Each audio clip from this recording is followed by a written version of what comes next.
Hey guys, tonight we step into the sun-baked world of ancient Mesopotamia, where the relentless heat wasn't just a discomfort, it was a daily challenge that shaped how people lived, worked, and yes, tried to keep their homes from turning into ovens. Imagine yourself trudging through the dusty streets of Ur or Babylon, the sun beating down mercilessly, the air shimmering with heat waves. You probably won't survive this without some serious cooling tricks, but lucky for you, the ancient Mesopotamians had a few clever ideas up their sleeves, mostly involving humble clay and water. So, before you get comfortable, take a moment to like the video and subscribe, but only if you genuinely enjoy what I do here. And hey, drop your location and local time in the comments. I'm curious where you're tuning in from as we dive into this forgotten corner of history. Now, dim the lights, maybe turn on a fan for that soft background hum, and let's ease into tonight's journey together. You find yourself standing in a Mesopotamian neighborhood where the sun hangs high and merciless in the sky, turning the earth into a dry, cracked expanse. The air is thick with dust, and the heat presses down like an invisible weight. The cities here, Ur, Uruk, Babylonare, bustling hubs of civilization, but they share a common enemy, the blazing sun. Unlike today's air-conditioned apartments or electric fans, these ancient folks had to get creative with what nature and their craftsmanship could offer. The challenge was straightforward: how to keep cool in a place where summer temperatures could soar above 40 degrees Celsius. That's about 104 Fahrenheit for those still adjusting to the metric system. The Mesopotamians didn't have electricity, refrigerators, or even ice. Instead, they relied on materials that hand mud, clay, water, and a deep understanding of their environment to engineer homes that could offer some respite from the heat. Mud bricks, sun-dried and sturdy, formed the backbone of their homes. These bricks weren't just cheap building blocks, they were thermal buffers, absorbing the day's heat and releasing it slowly when the temperature dropped at night. You might think of them as the ancient version of a thermal mass wall, a concept still used in sustainable architecture today. Historians still argue whether the thickness of these walls was primarily for structural strength, or if thermal regulation was a deliberate design choice. As you wander through a typical Mesopotamian courtyard, the heat seems to soften. The layout of homes was no accident. Narrow alleys, shaded courtyards, and thick walls combined to create microclimates that made life bearable. The air feels a little cooler here, the shadows deeper. You notice the presence of water vessels placed strategically around the courtyard porous clay pots, half filled with water, quietly doing their part to cool the air through evaporation. This simple technology, often overlooked, was a cornerstone of ancient cooling. But the story doesn't end with just bricks and pots. The Mesopotamians engineered underground water channels called qanats, which brought cool water from distant sources beneath the city. These qanats not only supplied drinking water, but also helped cool homes by channeling moisture and cooler air through underground passages. The idea of using subterranean water to beat the heat might sound familiar, but it was a remarkable feat of engineering for its time. You might chuckle at the thought that these ancient air conditioners involved no electricity, no compressors, just the quiet collaboration of clay, water, and air. And yet, the effectiveness of these systems is still a topic of debate. Some scholars argue that while these methods provided some relief, they were no match for the intense Mesopotamian summers. Others suggest that the combination of architectural design and evaporative cooling created surprisingly comfortable living conditions. So, as you settle in for the night, imagine the gentle hiss of water evaporating from a clay pot, the cool breeze funneled through a courtyard, and the thick mud walls holding back the heat. These were the ancient tricks that kept Mesopotamian homes from becoming unbearable ovens long before the invention of modern air conditioning. You're still wandering through the sun-drenched streets of ancient Mesopotamia, but now your attention turns to a humble hero of cooling technology, the clay pot. It's easy to overlook these everyday vessels, but they held a secret that made the difference between sweltering and surviving. The magic lies in evaporative cooling, the process where water absorbs heat as it evaporates, pulling warmth from the surrounding air and lowering the temperature. You probably didn't realize that your grandma's old flower pot was basically a prehistoric air conditioner. These porous clay pots were often half buried in the ground or placed in strategic spots around the home. Filled with water, their walls slowly soaked up moisture, which then evaporated into the dry air, creating a gentle cooling effect. Imagine a slow, quiet breath of fresh air wafting through the room, powered by nothing but the natural properties of clay and water. Historians still argue whether these pots were primarily used for cooling, or if their role was more about water storage and purification, but the cooling effect is hard to deny. The science behind it is surprisingly elegant. Clay's porous nature allows water to seep through tiny holes in its surface. When the sun or warm air hits the pot, the water draws heat from the surroundings to evaporate, cooling the air near the pot's surface. It's like nature's own air conditioner, quietly working without a single moving part or a watt of electricity. You might say it's the original green technology, centuries ahead of the eco-friendly trends we chase today. But the clay pot's cooling wasn't just a solo act. It often worked in tandem with airflow. Placing these pots near windows or in courtyards where breezes could pass over them amplified the effect. The moving air picked up the evaporated moisture, carrying cooler air into the home. This interplay of water, clay, and wind created a surprisingly effective system, especially in Mesopotamia's hot, dry climate. You might be amused to learn that some pots were designed with specific shapes and sizes to maximize surface area for evaporation. Others were glazed on the inside to hold water longer, or left unglazed to encourage faster evaporation. It's a bit like choosing between a slow drip coffee maker and an espresso machine, each method tailored to a different need. And here's a quirky tidbit. Some archaeologists have found evidence that these clay pots were sometimes buried in the ground to cool water for drinking, essentially ancient refrigerators. The cool earth, combined with evaporative cooling, kept water pleasantly chilled, a welcome relief in the desert heat. It's fascinating to imagine Mesopotamians sipping on cool water from these simple devices while the sun blazed overhead. Yet, despite their ingenuity, these systems had limits. On days when humidity rose, evaporative cooling loses its punch because the air can't absorb much more moisture. That's why Mesopotamian homes often combined multiple cooling strategies, like thick walls, shaded courtyards, and water features to keep temperatures manageable.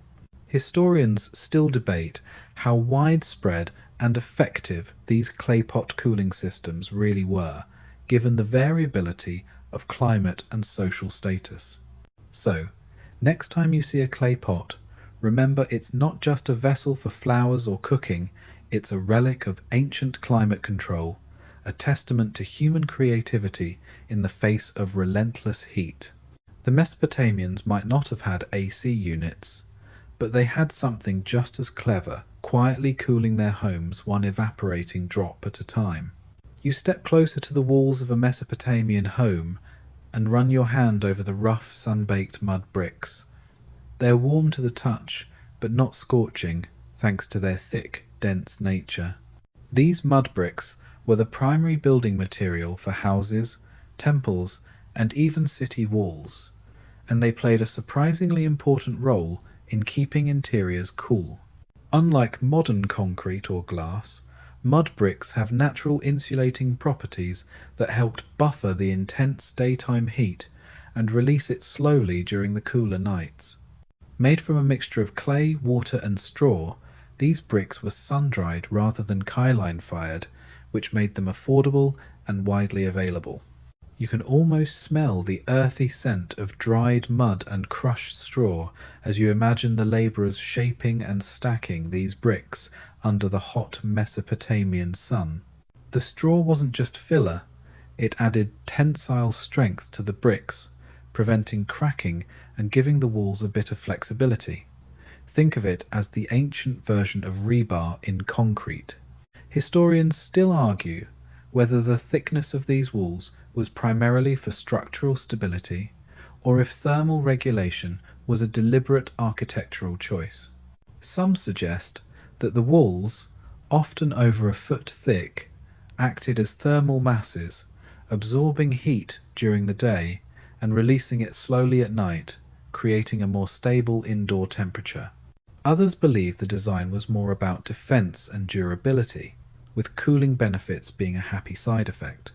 You might find it amusing that these mud bricks also had a quirky side effect. They sometimes attracted insects, especially when the straw inside started to decay. Archaeologists have found traces of ancient pest control methods, including the use of natural repellents like bituminous sticky tar-like substance that was sometimes applied to walls to keep bugs at bay. So, the walls were not only cool, but also a battleground against creepy crawlies. The texture and colour of the bricks varied depending on the local clay and firing conditions, giving each city its own architectural fingerprint. In some areas, bricks were stamped with the seal of the ruler or the builder, turning walls into historical documents. You could say these bricks were the social media posts of their day, broadcasting ownership and pride. Interestingly, the mud bricks' insulating qualities worked best in the dry Mesopotamian climate. In more humid environments, mud walls could absorb moisture and lose their effectiveness, but here, the arid air helped keep them dry and efficient. This natural synergy between material and environment is a testament to the Mesopotamians' deep understanding of their surroundings. You might chuckle at the idea that these ancient builders were the original green architects, using locally sourced biodegradable materials long before sustainability became a buzzword. Their homes were not just shelters, but carefully crafted systems designed to combat the harsh climate with what nature provided. So, as you lean against a mud brick wall, feeling its cool solidity, remember that this simple material was a cornerstone of ancient comfort, quietly moderating the relentless Mesopotamian sun and making life a little more bearable for thousands of years. You step through the threshold of a Mesopotamian home, feeling the contrast between the blazing heat outside and the cooler air inside. It's not magic, but a clever partnership between water and air that creates this refreshing difference.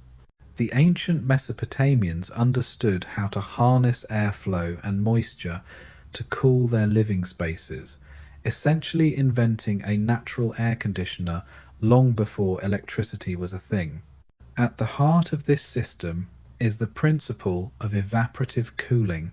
When dry, hot air passes over a wet surface, water evaporates, absorbing heat and lowering the air temperature. You can almost feel the invisible dance of molecules as warm air meets moist clay or water-filled vessels, cooling as it moves through the home. Historians still argue whether these methods were consciously engineered or evolved through trial and error, but the results speak for themselves. Architects designed homes with narrow windows and strategic openings to encourage cross-ventilation. The layout funneled breezes through shaded courtyards and over water features, creating a gentle airflow that carried coolness indoors. You might imagine the soft rustle of palm fronds and the faint splash of water as part of this cooling orchestra. It's like nature's own air conditioning playlist, curated for maximum comfort. One quirky tidbit is that some homes had wind catcher stall, chimney-like structures that captured and directed breezes into living spaces. These early ventilation systems are ancestors of the famous Persian wind catchers still used today. They worked by catching prevailing winds and funneling them down into the house, often over water or wet surfaces to amplify cooling. You could say the Mesopotamians were the original breeze wranglers. Water played a dual role, not just as a cooling agent, but also as a humidity regulator.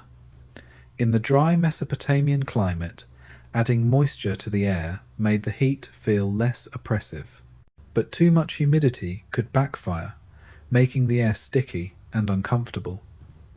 Balancing airflow and moisture was a delicate art, one that homeowners mastered over generations.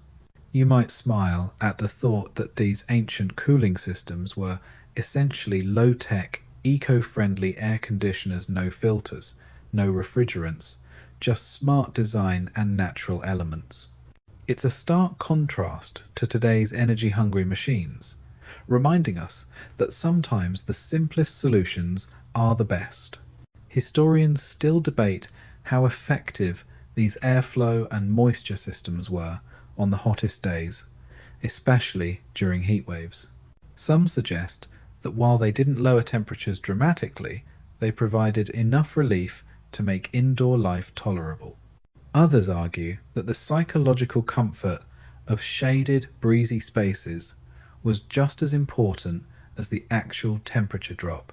So, as you sit quietly in this ancient home, feeling the subtle coolness carried by a gentle breeze, remember that the Mesopotamians were pioneers of passive cooling, using the natural partnership of water and air to carve out pockets of comfort in a harsh world.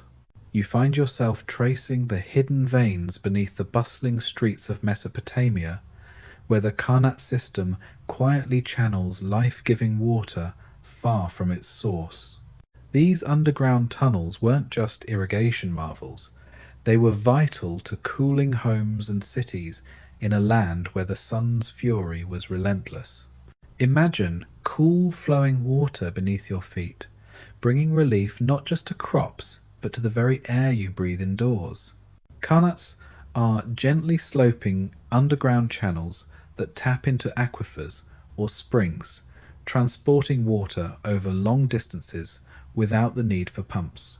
This ingenious system allowed Mesopotamians to access fresh, cool water even in the heart of their arid cities. Historians still argue whether the primary purpose of Karnats was irrigation, or if their role in urban cooling was equally significant, but their impact on daily life is undeniable. The cool water flowing underground helped lower ground temperatures, which in turn cooled the air in homes built above or near these Karnats. You can almost feel the subtle drop in temperature as you imagine standing over a Karnat shaft, the air around you fresher and cooler than the scorching streets. This natural refrigeration effect was a game changer in a climate that could otherwise feel like a furnace. Quirky as it sounds, some Karnats were designed with ventilation shafts that doubled as air channels, funneling cool air from underground into homes and public buildings.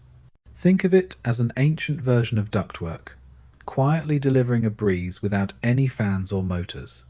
It's a reminder that the Mesopotamians were not just builders, but environmental engineers, shaping their surroundings to tame the heat. The construction of Karnats was labor-intensive and required precise engineering to maintain the gentle slope necessary for water flow. Workers dug shafts and tunnels with remarkable accuracy, often over miles, showcasing an impressive understanding of hydraulics and geology.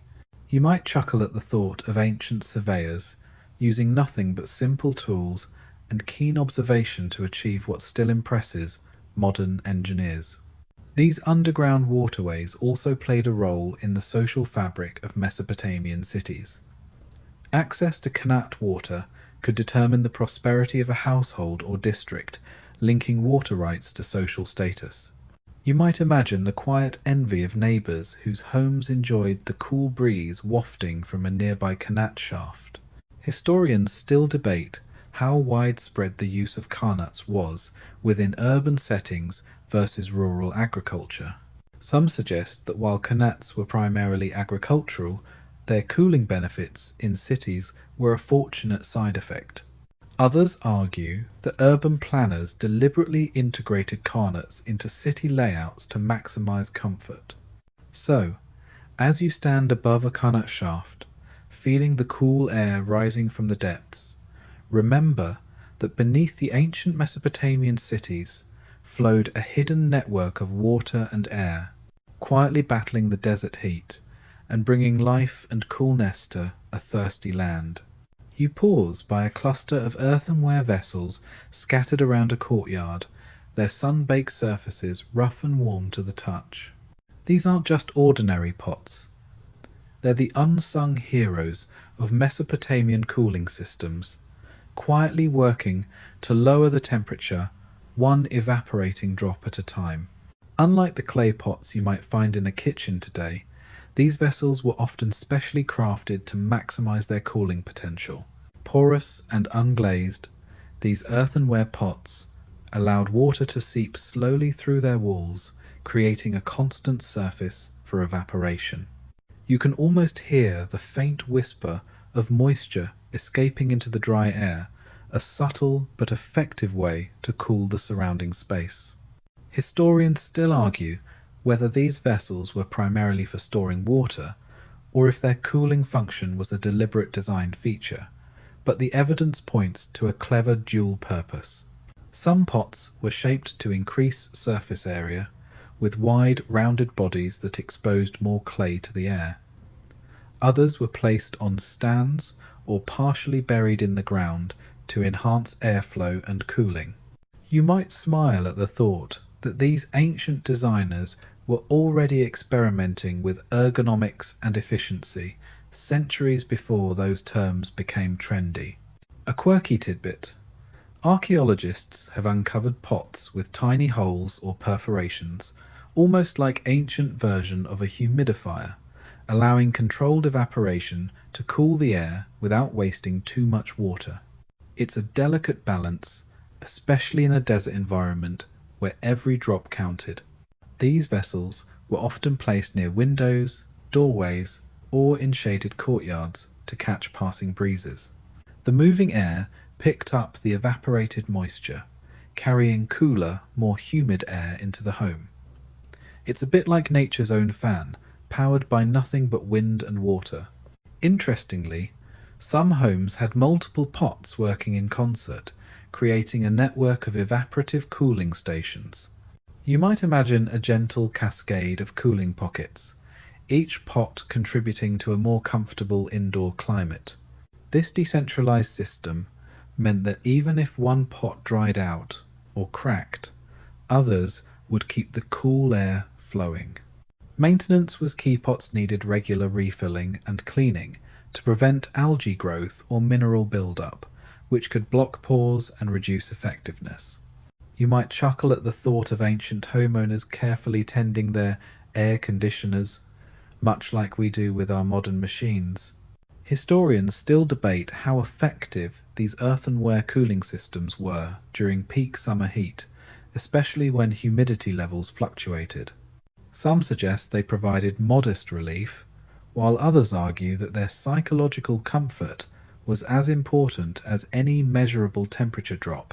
So, as you run your fingers over the rough surface of a cooling pot, remember that this simple vessel was a cornerstone of ancient Mesopotamian ingenuity, a quiet, unassuming hero in the battle against the desert sun. You glance up at the windows and walls of a Mesopotamian home, noticing how their placement and design seem less random and more like a carefully choreographed dance with the sun. Architects of the time understood that where and how you put openings in your home could make the difference between a sweltering oven and a cool refuge. The interplay of light, shadow, and airflow was a vital part of their cooling strategy. Windows were often small and placed high up on walls, limiting the amount of direct sunlight that could pour inside during the hottest parts of the day. These openings weren't just about ventilation, they were shields against the sun's harsh rays. You might chuckle at the thought that Mesopotamian architects were the original masters of window tinting long before we had fancy films or blinds. Walls were thick and often coated with a layer of white plaster or lime, reflecting sunlight and reducing heat absorption. This reflective coating acted like an ancient sunscreen for buildings, bouncing back a good portion of the sun's energy. Historians still argue whether the use of whitewashed walls was primarily aesthetic, religious, or practical, but the cooling benefits are clear. Shading devices, such as overhangs or awnings made from palm fronds or woven mats, were commonly used to block direct sunlight from windows and courtyards. You can almost feel the relief of stepping into a shaded area where the temperature drops noticeably. It's a reminder that sometimes the best cooling comes from simply keeping the sun at bay.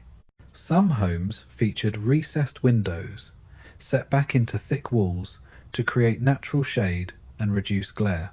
This architectural detail also helped funnel cooler air into the interior, especially when combined with the placement of water vessels or plants nearby. You might imagine the gentle draft that greeted inhabitants as they moved through these shaded nooks. The orientation of buildings was another key factor. Homes were often aligned to minimize exposure to the afternoon sun, with main living spaces facing north or east. This careful siting helped avoid the worst heat of the day and made the most of prevailing breezes.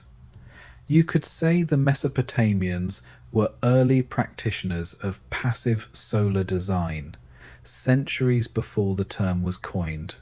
A quirky tidbit: some windows were covered with reed mats or thin fabrics during the day to filter sunlight while allowing air to pass through. These coverings could be rolled up or down as needed, much like modern curtains. It's amusing to think that the ancient equivalent of closing the blinds was already in practice thousands of years ago. Historians still debate how widespread these shading and window placement techniques were among different social classes. Some evidence suggests that wealthier homes had more sophisticated designs, while common houses relied on simpler methods. Regardless, the principles of shading and ventilation were well understood and widely applied. So, as you peer through a small, shaded window or lean against a thick, whitewashed wall, remember that these architectural choices were more than just style, they were practical, time-tested strategies to keep cool in a land where the sun never took a day off. You step into a quiet courtyard, nestled within a Mesopotamian home, an oasis of shade and calm amid the relentless desert heat. These courtyards weren't just open spaces, they were carefully designed cool islands, central to the home's cooling strategy. Surrounded by thick mud brick walls, the courtyard created a microclimate that was noticeably cooler than the bustling streets outside. The courtyard's open sky allowed for air circulation and the escape of hot air rising from the rooms below. At the same time, the shaded walls absorbed and radiated less heat, creating a comfortable environment for daily activities. You might imagine children playing quietly here, their laughter mingling with the gentle rustle of palm fronds and the occasional splash from a small water basin. Historians still argue whether the courtyard's primary function was social, religious, or climatic, but its cooling benefits are undeniable. The courtyard was a private outdoor space where families could escape the heat without leaving their homes, a precursor to the modern patio or garden. Water features were often central to these courtyard small pools, basins or fountains that added moisture to the air and cooled the surrounding space through evaporation. You can almost hear the soft trickle of water, a soothing soundtrack to the afternoon lull. These water elements were not just decorative, they were functional, enhancing the evaporative cooling effect that made the courtyard a refuge from the sun. Plants, too, played a vital role. Date palms, fig trees, and other greenery provided shade and released moisture through transpiration, further cooling the air. The scent of these plants mingled with the earthy aroma of wet clay, creating a sensory experience that was both refreshing and calming. You might smile at the thought that these ancient gardens were the original green air purifiers, long before the term existed. The courtyard's design also encouraged airflow. Narrow openings and wind channels directed breezes through the space, carrying cooler air into adjacent rooms. It's like the courtyard was the heart of a natural ventilation system, quietly pumping fresh air through the home. A quirky tidbit: some courtyards had sunken floors or were built slightly below street level, taking advantage of cooler ground temperatures. This subtle architectural trick helped trap cooler air and shield inhabitants from the harsh desert winds. Historians still debate how much these courtyards truly lowered indoor temperatures, especially during peak summer heat. Some suggest the cooling was modest but psychologically significant, providing a sense of relief and comfort. Others argue that combined with other cooling methods, courtyards were essential to making Mesopotamian homes livable. So, as you sit quietly in this shaded courtyard, feeling the gentle breeze and the coolness of water and plants around you, remember that this ancient outdoor room was more than just a gathering place. It was a carefully crafted sanctuary from the desert sun. You inhale deeply, letting the fresh, green scent of plants fill the air around you as you enter a Mesopotamian garden nestled within a home's courtyard. In a land where the sun scorches relentlessly, these gardens were more than just pretty patches of greenery. They were living air conditioners, natural coolers that softened the harsh climate with their shade and moisture. Plants like date palms, fig trees, and grapevines were carefully chosen not only for their fruit, but also for their ability to provide shade and release moisture through a process called transpiration. You might imagine the leaves gently sweating, releasing water vapor that mingles with the dry air to lower the temperature. It's like nature's own misting system, quietly working to make the air more bearable. Historians still argue whether the presence of gardens was primarily a status symbol or a practical response to climate, but the cooling effects are hard to ignore. These green spaces created microclimates within homes, where the temperature could be several degrees cooler than the surrounding streets. You can almost feel the difference as you step from sun-baked stone into the dappled shade beneath a leafy canopy. The placement of plants was strategic. Tall trees were positioned to block the harsh afternoon sun, while smaller shrubs and ground cover helped retain moisture in the soil, reducing heat radiation from the ground. You might chuckle at the thought that Mesopotamian gardeners were early landscape architects, balancing aesthetics with function. Watering these gardens was a daily ritual, often using water from qanats or collected rainwater.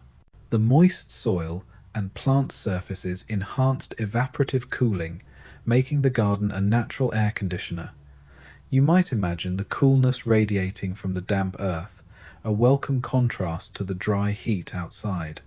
A quirky tidbit: Some plants were believed to have spiritual or protective properties, so gardens served dual purposes as both cooling refuges and sacred spaces. The intertwining of climate control and cultural beliefs adds a fascinating layer to these green oases. Historians still debate how much these gardens contributed to overall home cooling, especially during peak summer heat. Some suggest that while the temperature drop was modest, the psychological relief and improved air quality were invaluable.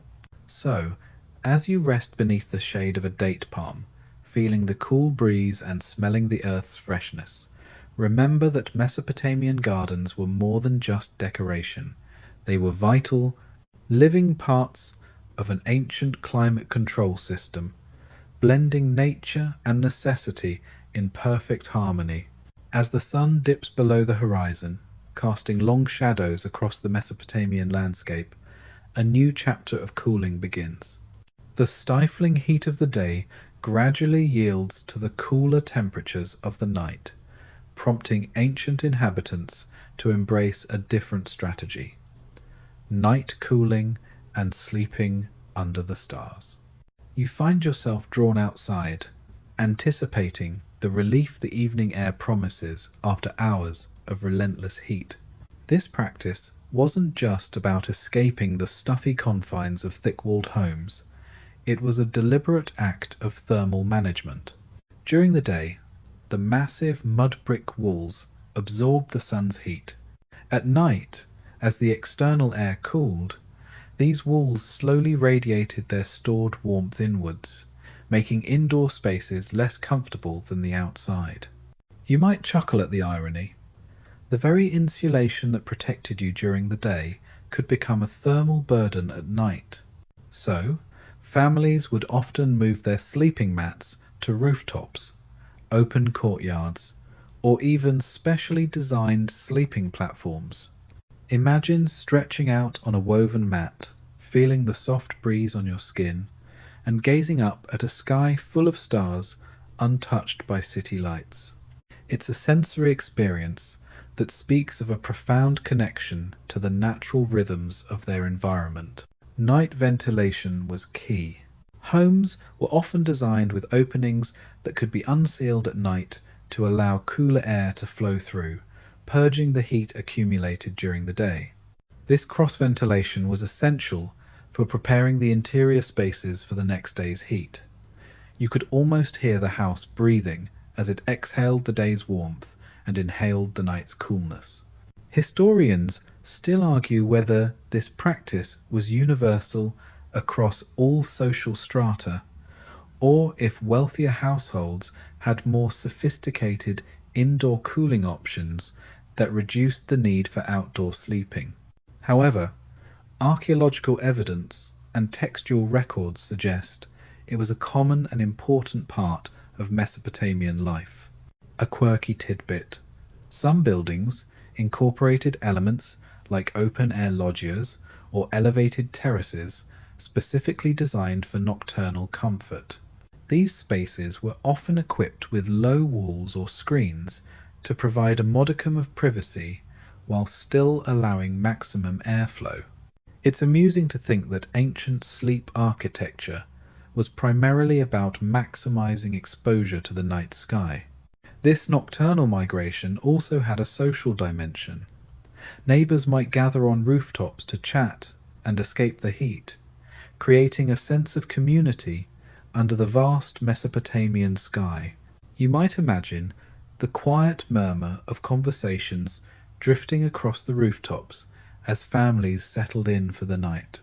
So, as you feel the crisp night air kiss your skin, remember that for the Mesopotamians, the cooler hours of darkness were not just for rest, but an active phase in their continuous battle against the heat. Sleeping under the stars was a simple yet profoundly effective ancient solution for achieving comfort and finding respite from the relentless sun. You hear the gentle splash of water as you approach a Mesopotamian courtyard where pools and fountains quietly perform their cooling magic. These water features weren't just ornamental, They were vital components of the ancient cooling systems, turning the harsh heat into a more bearable environment through the simple power of evaporation and humidity. Small pools of water, often shallow and lined with smooth stones or plaster, reflected the sky and cooled the air above their surfaces. You might imagine dipping your hand into the cool water, feeling the refreshing contrast to the sun-baked stone around you. The presence of water in these courtyards created a microclimate where the temperature could be noticeably lower than the surrounding streets. Fountains, though modest compared to modern extravagance, added movement to the water, increasing evaporation rates and enhancing cooling. The soft sound of flowing water was not only soothing but functional, as the constant motion helped distribute cooler air throughout the space. It's like nature's own white noise machine, doubling as an ancient air conditioner. Historians still debate how widespread and sophisticated these water features were. Some argue that only the wealthiest homes or public buildings had elaborate pools and fountains, while others suggest that even modest households incorporated simple water basins for cooling. Regardless, the presence of water was a clear sign of status and comfort. A quirky tidbit: some pools were designed with steps or ledges, allowing people to sit partially submerged, enjoying the cooling effect directly. Imagine the relief of resting your feet in cool water after a long day under the sauna luxury that probably made you the envy of your neighbours. Water features also played a role in social and religious life. Temples and palaces often included pools, symbolizing purity and life, blending spiritual significance with practical cooling. The dual purpose of these features highlights how intertwined daily comfort and cultural beliefs were in Mesopotamian society. You might smile at the thought that these ancient pools were the predecessors of modern swimming pools and fountains, blending function and beauty in a way that still resonates today. So, as you listen to the gentle splash and feel the cooler air around a courtyard fountain, remember that water was more than just a necessity. It was a vital, soothing element in the ancient quest to tame the Mesopotamian heat. You lean in close, feeling the cool, rough surface of a clay wall, and wonder how such a simple material could wield such power against the relentless Mesopotamian sun. The secret lies in the science of evaporative cooling, a natural process that ancient builders harnessed with surprising sophistication. It's a quiet, invisible battle between heat, water, and air that plays out every time moisture meets a porous surface. Clay, being porous, allows water to seep through its tiny channels and evaporate when exposed to warm air. This evaporation absorbs heat from the surrounding environment, effectively lowering the temperature near the clay surface. You might imagine millions of tiny water molecules escaping into the air, each one carrying away a bit of heat, like microscopic coolants working tirelessly. Historians still argue whether the Mesopotamians fully understood the physics behind this process, or if their cooling systems evolved through practical experimentation. Either way, the results were impressive enough to shape the design of homes, courtyards, and public buildings. One quirky tidbit: some clay cooling systems incorporated layers of wet straw or reeds sandwiched between mud bricks, enhancing moisture retention and evaporation. It's like an ancient version of a multi-layered cooling pad, combining materials for maximum effect. The effectiveness of evaporative cooling depends heavily on the surrounding humidity. In Mesopotamia's dry climate, this method was particularly efficient, as dry air can absorb more moisture, thus more heat. However, during periods of higher humidity, the cooling power diminished, forcing inhabitants to rely on other strategies like shading and ventilation. You might chuckle at the fact that this natural cooling method is still used today in some parts of the world, often called swamp coolers, proving that ancient wisdom can outlast centuries of technological change. The placement of clay cooling systems was crucial. Walls and vessels were often positioned to catch prevailing breezes, maximizing the evaporation rate and cooling airflow into living spaces.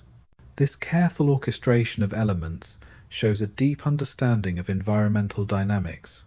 Historians still debate how widespread these clay cooling systems were across different social classes.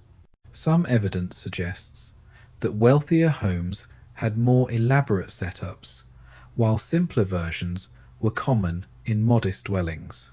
So, as you trace your fingers over a cool clay surface, remember that you're touching a material that quietly waged war against the desert heat, using nothing but water, air, and a bit of ancient ingenuity. You step into a Mesopotamian neighborhood and immediately notice the subtle differences between homes some grand and imposing, others modest and unassuming. Cooling methods, it turns out, were not equally distributed. Social status played a significant role in who got to enjoy the luxury of advanced cooling systems and who had to make do with simpler, less effective methods. Wealthier households often boasted larger courtyards with elaborate water features, multiple clay cooling pots, and even wind catchers, those tall, chimney-like structures designed to funnel cool breezes indoors. These features weren't just practical, they were status symbols, showcasing the owner's ability to command resources and skilled labor. You might chuckle at the idea that having a rooftop wind catcher was the ancient equivalent of having central air conditioning today. In contrast, common homes typically relied on thick mud brick walls and small, shaded courtyards. Their cooling systems were simpler, perhaps a single clay pot here, a shaded window there. Historians still argue how much this disparity affected daily comfort, but it's clear that wealthier Mesopotamians had the edge when it came to beating the heat. Interestingly, some texts suggest that communal cooling spaces existed, where people from various social strata could gather to escape the sun. These public areas might have had pools, shaded benches, and fountains, serving as social equalizers in the battle against heat. It's a reminder that even in ancient times, cooling wasn't just a private luxury, but a community concern. A quirky tidbit: some wealthy homes had cooling systems integrated into their bathhouses, where water and air combined to create spa-like environments. You might imagine the envy of neighbors who could only dream of such indulgence. The maintenance of these systems also reflected social status. Wealthier families could afford servants to tend to water vessels, clean pools, and repair wind catchers, ensuring optimal cooling performance. Common households managed these tasks themselves, often with less success. Historians still debate how rigid these social distinctions were regarding access to cooling. Some argue that environmental necessity sometimes blurred class lines, with neighbors sharing resources during heat waves. Others suggest that cooling comfort was a clear marker of social hierarchy. So, as you walk past a grand home with its shaded courtyard and flowing water, and then glance at a simpler dwelling nearby, remember that in ancient Mesopotamia, cooling was not just about comfort, it was also a reflection of social standing and the privileges that came with it. You watch as a Mesopotamian homeowner carefully tends to a porous clay pot, topping it off with fresh water and wiping down its surface to keep the cooling magic alive. Maintaining these clay cooling systems was a daily ritual essential to their effectiveness in the relentless heat. You might think of it as ancient air conditioner upkeep minus the technician and the monthly bill. Clay pots, walls, and other evaporative cooling elements required constant attention. Water had to be replenished regularly sometimes, multiple times a day, especially during the scorching summer months. Without this, the porous surfaces would dry out, and the cooling effect would vanish, leaving the home vulnerable to the desert's unforgiving heat. You might chuckle at the thought that the ancient Mesopotamian version of forgetting to water the plants could turn your home into a sauna. Cleaning was equally important. Mineral deposits from hard water could clog the tiny pores in clay pots, reducing evaporation. Algae and mold were also concerns, especially in shaded, moist areas. Homeowners or their servants would scrub and rinse vessels to keep them functioning properly. It's a reminder that even the simplest technologies require care and attention to perform their best. Historians still debate how widespread and systematic this maintenance was. Some suggest that only wealthier households could afford the labour and resources needed for regular upkeep, while others argue that maintaining cooling systems was a communal effort, with neighbours helping each other during the hottest months. Beyond pots, wind catchers and ventilation shafts also needed occasional clearing to prevent blockages from dust and debris. These structures were vital for directing cool air into homes, so keeping them functional was a priority. You might imagine the homeowner climbing a ladder or sending a servant up to sweep out the vents, a chore not unlike cleaning modern air ducts. Interestingly, some texts hint at seasonal rituals tied to cooling system maintenance, linking practical tasks with religious or cultural ceremonies. This blend of utility and tradition adds a fascinating layer to the story of ancient cooling. You might smile at the thought that, despite millennia of technological progress, the need to care for our cooling systems remains a constant. Whether it's a clay pot or a central AC unit, a little maintenance goes a long way.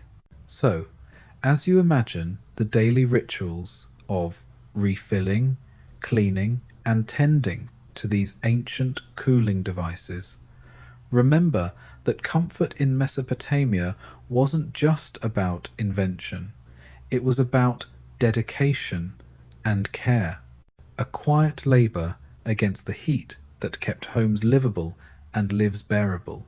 You step into the grand halls of a Mesopotamian temple or palace, where cooling technology takes on a more elaborate and public form. Unlike the modest clay pots and shaded courtyards of common homes, these public buildings showcased advanced cooling methods designed to impress visitors and provide comfort to the elite. The scale and sophistication here hint at the importance of cooling not just for survival, but for status and ceremony. Massive mud brick walls tower around you, their thickness and height creating deep shadows that keep interiors cool even during the hottest hours. These walls often incorporated layers of different materials: clay, straw, bitumento, enhance insulation, and moisture retention. You might marvel at the architectural ingenuity, a blend of function and grandeur. Water features were central to these cooling systems. Large pools and fountains filled with flowing water not only added moisture to the air, but also symbolized purity and abundance.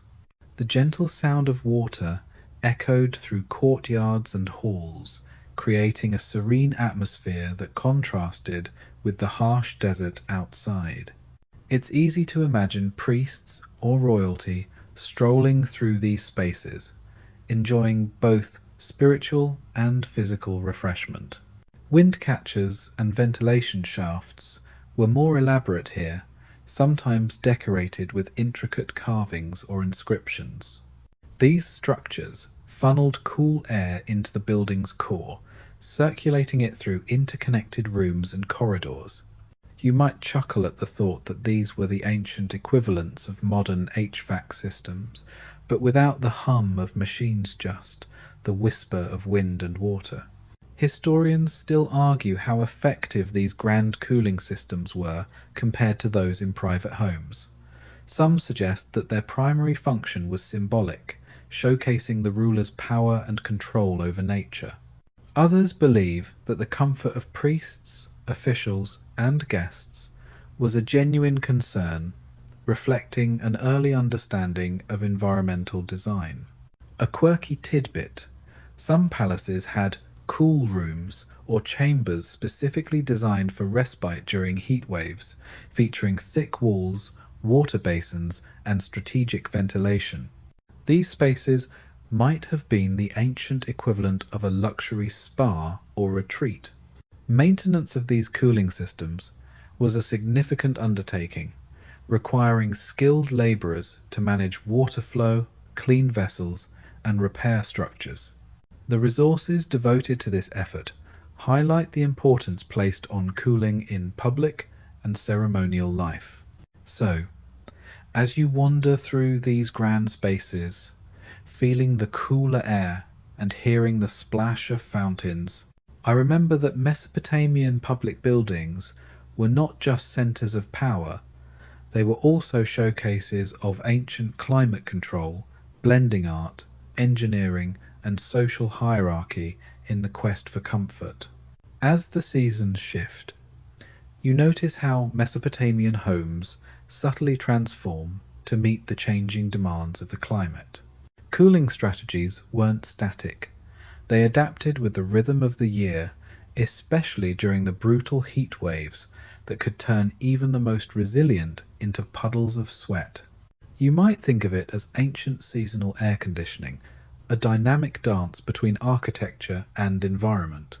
During the hottest months, homes maximized shading and ventilation. Windows and doors were often kept closed during the peak sun hours to block out heat, then opened wide in the cooler mornings and evenings to encourage airflow. Clay pots and water basins were filled more frequently, their evaporative cooling working overtime. You can almost hear the soft splash of water being poured into vessels, a ritual as essential as breakfast.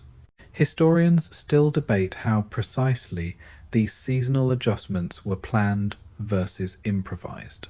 Some suggest that homeowners followed traditional knowledge passed down through generations, while others believe that trial and error shaped these practices over time.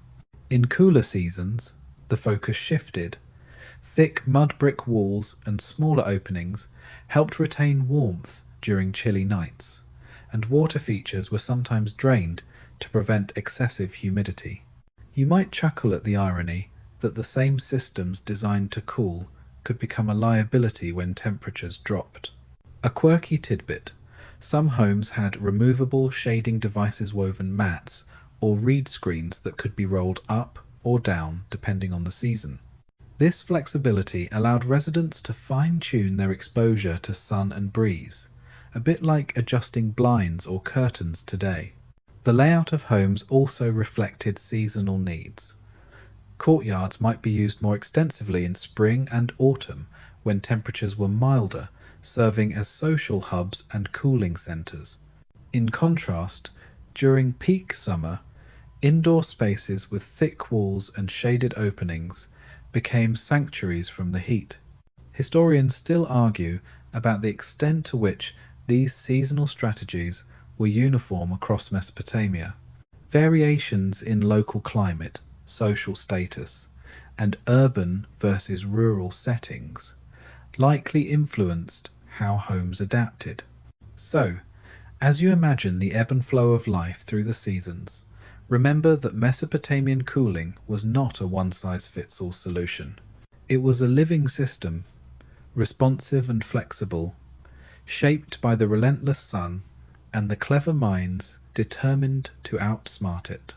You step into a Mesopotamian home where the coolness of water and mud isn't just about comforts intertwined with hygiene and health.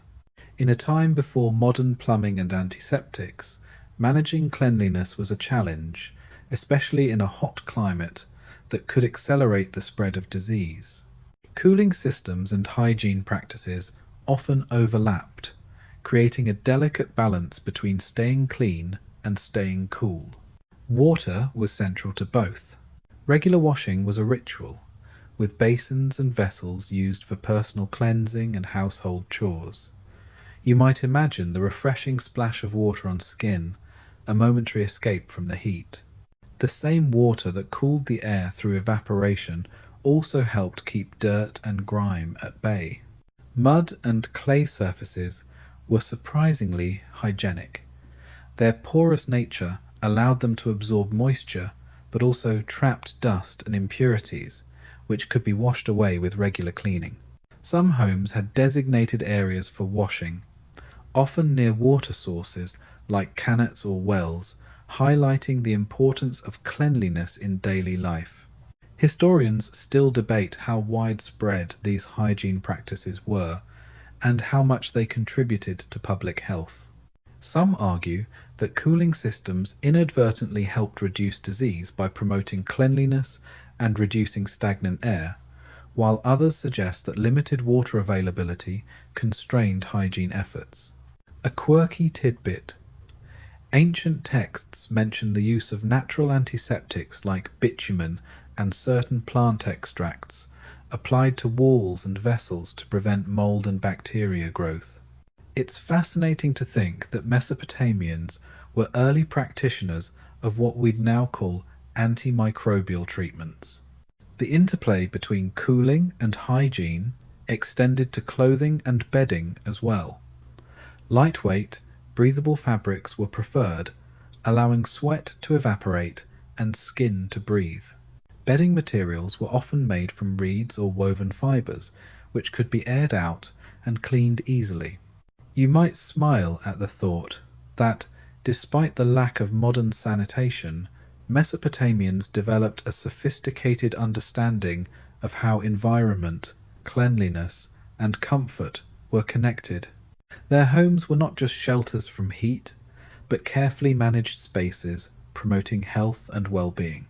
So, as you imagine the daily routines of washing, airing, and cleaning, remember that cooling and hygiene were two sides of the same coin in ancient Mesopotamia, each supporting the other in the quest for a livable, comfortable life. You peer into the cool, shaded storage spaces of a Mesopotamian home, where food preservation was a daily challenge long before the invention of refrigerators.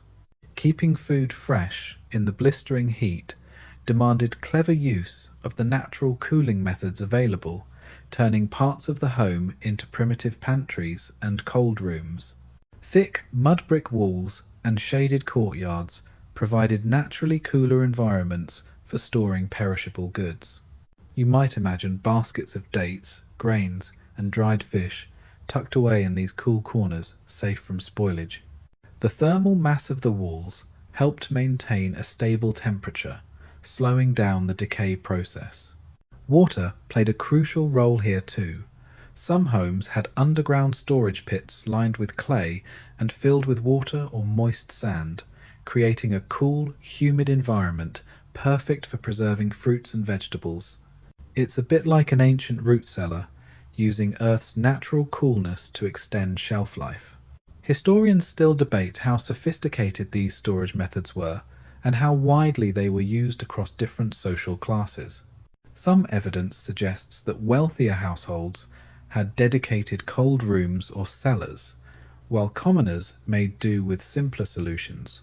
A quirky tidbit: some texts mention the use of evaporative cooling jars, where food was stored inside porous clay vessels kept moist on the outside, creating a mini cooling effect. It's amusing to think that your ancient Mesopotamian neighbour might have had a fridge powered by nothing but water and clay. The placement of food storage areas was strategic, often located away from direct sunlight and near water sources, to maximize cooling. You might chuckle at the thought that the ancient kitchen was as much about climate control as it was about cooking. You also find that hygiene and cooling intersected here. Keeping storage areas clean and dry was essential to prevent mold and pests, which could spoil food and spread disease. The same attention to maintenance applied to cooling vessels and ventilation shafts. So, as you imagine the careful placement of food in these cool shaded spaces, remember that ancient Mesopotamians were resourceful preservers, turning their homes into natural refrigerators long before electricity was even a twinkle in anyone's eye. You tilt your head up to the sky and notice the tall, slender structures rising above the rooftops of Mesopotamian cities' wind catchers, or badgirs, as they are known in later Persian architecture. These ingenious towers were designed to capture the slightest breeze and funnel it down into homes, providing a refreshing flow of air in an otherwise stifling environment. It's like nature's own fan, powered by nothing but wind and clever engineering.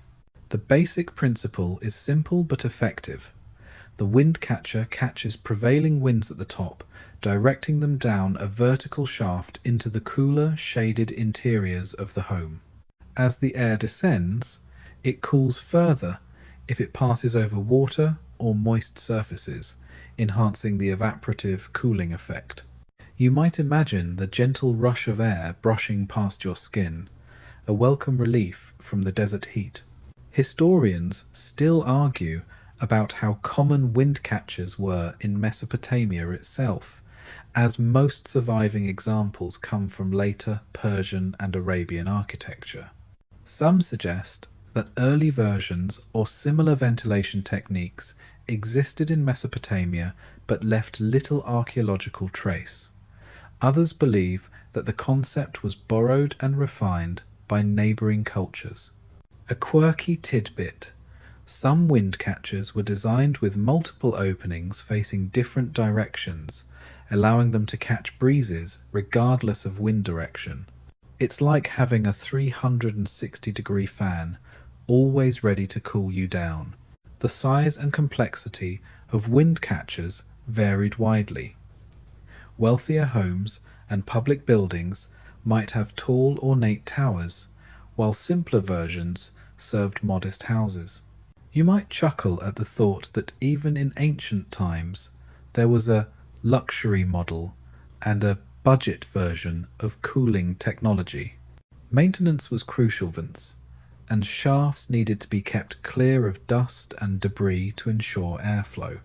This task was often assigned to servants or specialized workers, highlighting the importance of ventilation in daily life. Wind catchers also served symbolic and aesthetic purposes. Their towering presence added to the skyline, signaling wealth and sophistication. Some were decorated with intricate patterns or inscriptions, blending function with art. So, as you feel the cool breeze directed by a tall wind catcher, remember that this ancient ventilation marvel was a testament to human ingenuity, a simple yet elegant solution that harnessed the power of wind to bring comfort in a hot, dry world. You find yourself at the edge of a bustling Mesopotamian marketplace where the rhythms of daily life pulse beneath the blazing sun. Here, cooling strategies extended beyond the private home, shaping public spaces and communal experiences. The marketplace was not just a hub of commerce, but also a stage where ancient ingenuity met the challenge of the desert heat. Shaded arcades and covered walkways lined the market streets, offering respite from direct sunlight. These structures, often made from wooden beams and woven mats or palm fronds, created cool corridors where merchants and shoppers could conduct business in relative comfort. You might imagine the dappled light filtering through the woven roofs, casting playful shadows on the stone floor. Water features were strategically placed throughout the marketplaces, more fountains, basins, and channels carrying cool water. These not only enhanced the aesthetic appeal, but also contributed to evaporative cooling, lowering the ambient temperature and improving air quality. The gentle sound of flowing water provided a soothing backdrop to the lively exchanges.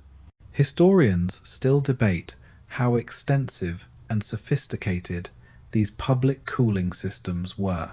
Some suggest that only major cities had well-developed infrastructure, while others argue that even smaller towns incorporated basic shading and water features. A quirky tidbit: some market stalls were designed with built-in clay pots or water jars that cooled the air around them. Merchants might have competed not just on price, but on the comfort of their shaded, breezy, stall-sir kind of ancient customer service. The layout of the marketplace also considered wind patterns, with streets oriented to channel prevailing breezes through the crowded spaces. This natural ventilation helped disperse heat and odours, making the environment more pleasant for all. Social gatherings, festivals, and religious ceremonies often took place in or near these cooled public spaces, highlighting the importance of comfort in communal life.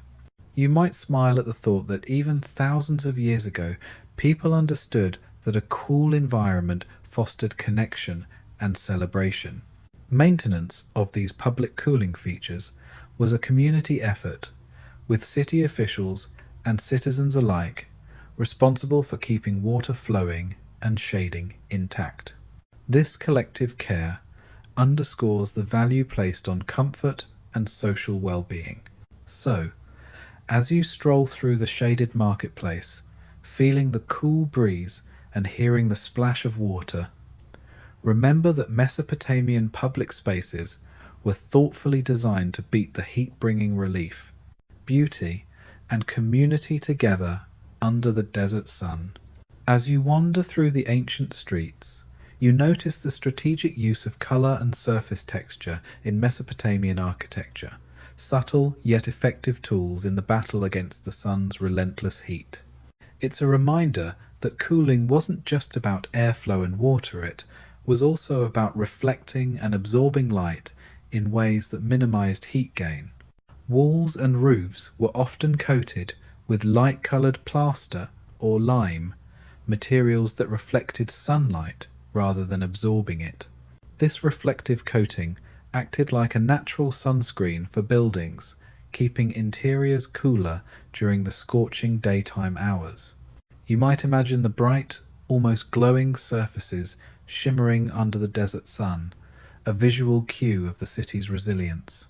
Historians still debate the extent to which these coatings were used universally or reserved for wealthier structures. Some evidence suggests that common homes employed simpler, darker materials, while temples and palaces boasted pristine white walls. Regardless, the principle of reflecting sunlight was well understood. Surface texture also played a role. Rough, uneven surfaces scattered light in multiple directions, reducing the amount of heat absorbed. In contrast, smooth, dark surfaces tended to soak up more heat, making them less desirable in the hot climate. You might chuckle at the thought that ancient builders were early experts in what we now call thermal management. A quirky tidbit: some walls were intentionally painted with geometric patterns and motifs, not just for decoration, but to break up large surfaces and reduce heat absorption. This blend of art and function adds a fascinating layer to Mesopotamian aesthetics. The choice of roofing materials further influenced cooling. Flat roofs made from mud and straw were common, providing insulation and reflecting sunlight. Some roofs were whitewashed seasonally to maintain their reflective properties, a maintenance ritual that tied into broader practices of home care. Historians still argue how much these color and texture choices contributed to overall cooling compared to other methods like ventilation and evaporative cooling. However, it's clear that they formed an important part of a holistic approach to climate adaptation. So, as you admire the sunlit walls and textured surfaces of Mesopotamian buildings, remember that every color and contour was a deliberate, chosen ancient strategy to harness light and shade in the endless quest to stay cool. You pause to consider the role of clothing in ancient Mesopotamian cooling strategies, vital, yet often overlooked, aspect of comfort under the blazing sun.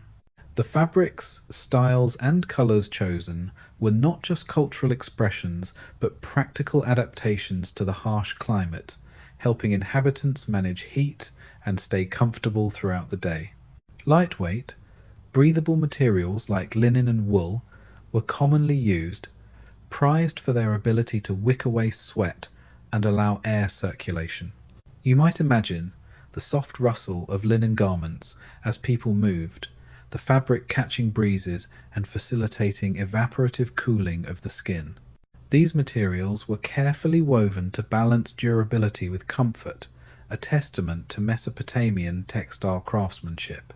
Historians still debate the extent to which clothing styles varied by social status and occupation, but it's clear that practicality was a major consideration.